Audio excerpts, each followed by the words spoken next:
What's up, everybody, and welcome to BioS3 Raw TV. We're going to do this series of videos.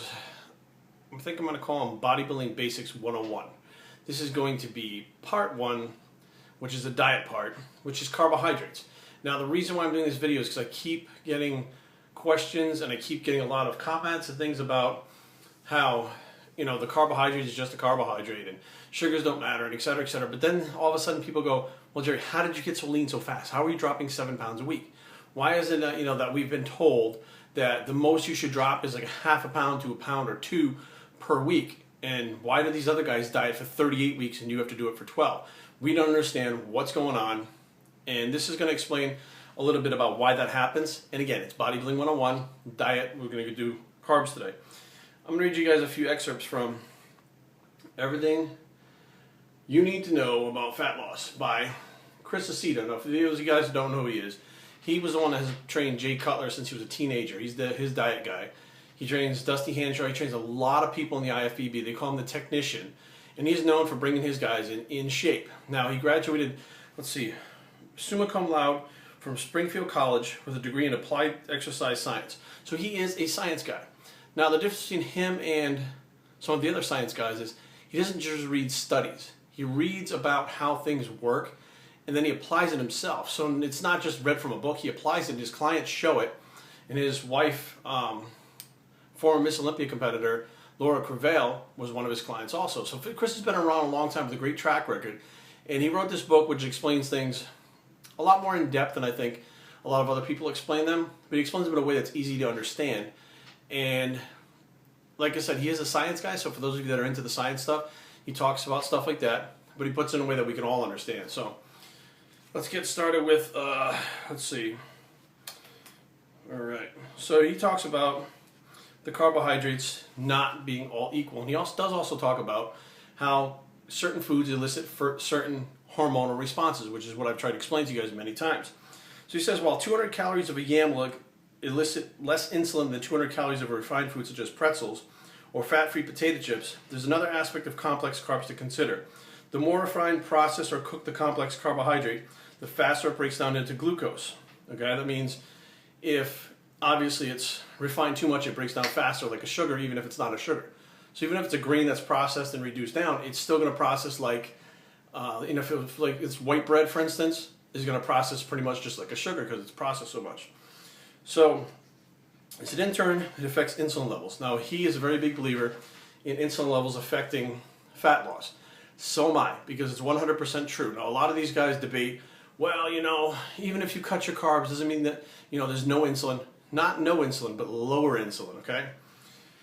He goes on to say whole grain is processed into white bread. Brown rice is processed into white rice, and corn is processed into cornflakes.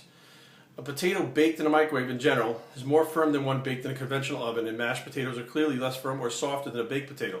The big deal, the more processed the carb and the softer the carb, the easier to digest and the easier it is to digest, and the greater the insulin spike is.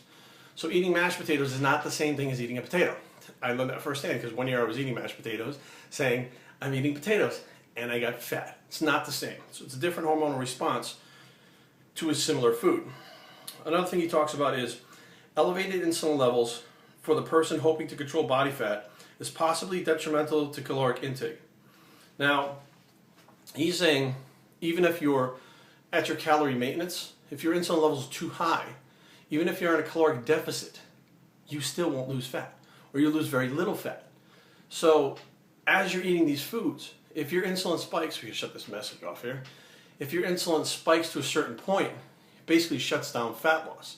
So therefore, the foods that you take in cause that insulin response, which can either speed or slow down fat loss. It is possible to stay within your caloric limits and create an environment where insulin levels remain chronically elevated, making it almost impossible to get lean. That's what I just said. So basically, let's say these guys who, they're eating like 500 grams of carbohydrates. And out of those, a whole bunch of them are either junk meals or ice cream or whatever the fuck they're eating. Now, they may be saying, well, a calorie is a calorie and I'm still getting results. But it's taking you 38 weeks to get lean.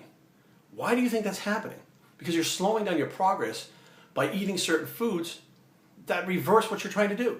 If your body's secreting too much insulin, not just insulin in general, but too much insulin, you are going to burn fat at a slower pace. Your body's in storage mode. It does not burn that much fat if your insulin levels are too high, plain and simple.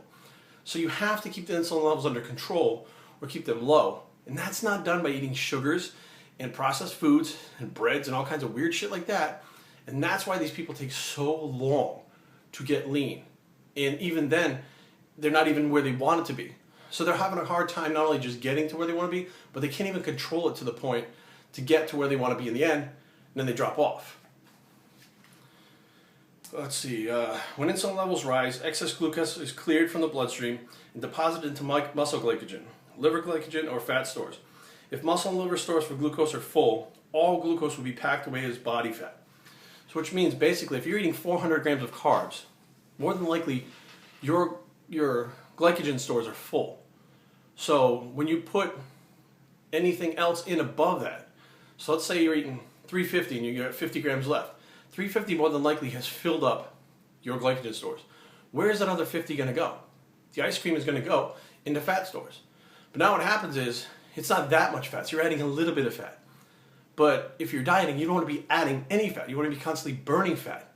So you want those liver glycogen and muscle glycogen to be actually depleted a little bit. So when you eat those carbs, they can't be stored as body fat. It goes into the muscle, and it goes into the liver, and that's where it's stored. Once it's there, it's not going to turn into body fat. It's used as energy.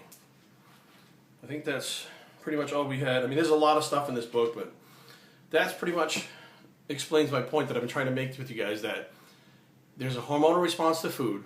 By controlling the hormones, you can control how fast you get lean or how slow you get lean. The guys that are actually doing it slower with this half a pound of bullshit fat loss a week, dieting for 35, 36, 38 weeks, they're the ones eating the sugars. They're the ones eating the crappy foods all the time. And then here I come along, eat the clean foods, use the crappy foods as refeeds when needed, get lean really fast. And they're like, oh, well, it's impossible. You can't be doing that. It must be some kind of crazy drugs you're on. You must be on fucking some body fat melting drugs. But the bottom line is, these drugs would be available to everybody in the fucking world. You don't see everybody dropping 7 to 10, 15 pounds of fat like that, do you? No, it has to do with the diet. My insulin levels are very low, so I reduced my carbohydrate intake. And I even cut my carbs to zero. Excuse me, I've been on zero carbs for like 2.5, 3 weeks now. It's pretty much a ketogenic diet. So, I mean, if there's no carbs, I'm not secreting very much insulin at all. And that's why you're starting to see these weird bones on my face start to stick out and getting leaner, my neck's getting leaner. All that stuff's happening fast because I'm controlling my hormones through nutrition. So that's going to wrap it up today for Bodybuilding Basics 101, Carbohydrates, the diet portion. What I'll do is I'll do one on proteins, fats, weight training, cardio. We'll get like a whole volume of this stuff going so you guys can understand this, because I think there's a lot missing in the basics that people are arguing about, but they don't even really know what the basics are, but so they don't even really know what they're arguing about. So biohackertraining@gmail.com. Leave comments down below. www.biohackertraining.com is the blog, and we're out.